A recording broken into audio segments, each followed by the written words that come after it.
Lina je že kot majhna deklica vedela, da bi se rada naučila jahati in skrbeti za konja. Ko je prepričala tudi starše, so skupaj odšli na društvo za pomoč konjem. Ker smo hoteli živali tudi pomagati, ne je pač samo kupiti, ampak je tudi nuditi dom. In jaz imam tudi zelo rada konje že od otroštva. In v njo sem se zaljubila kar na prvi pogled in smo enostavno mogli kupiti. Ko je zlezla na Lunin hrbet in z njo naredila prve korake, je vedela, da bo domov odpeljala prav to rjavo kobilico s črno grivo. A prvi tedni v novem domu so bili vse prej kot lahki. Ko smo jo dobili, je bila kar naporna, se je bala vsega in prestrašena je bila. In jaz sem bila tudi zelo manjša in sem jo težko obdržala, zato sem jo tudi dostikrat dol vrgla. Starše je komaj prepričala, da so jo obdržali, vadili sta celo s trenerjem, a Luna ji še vedno ni zaupala.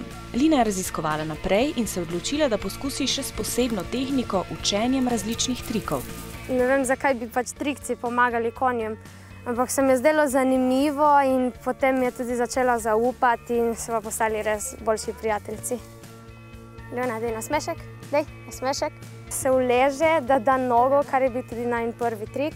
Tudi Ljubčka zna dati, pokima, odkima, prikloni se. A skrb za konja je velika odgovornost. Ta potrebuje veliko prostora, hlev in veterinarsko oskrbo, poleg tega pa poje kar za okoli 200 € hrane na mesec. Naučila me je predvsem potrpežljivosti, ker sem jo z njo zelo dosti potrebovala. Naučila me je ljubezni in prijateljstva in vseh raznih pozitivnih stvari, ki ti jih lahko nauči samo žival, ki te ima res zelo močno rada.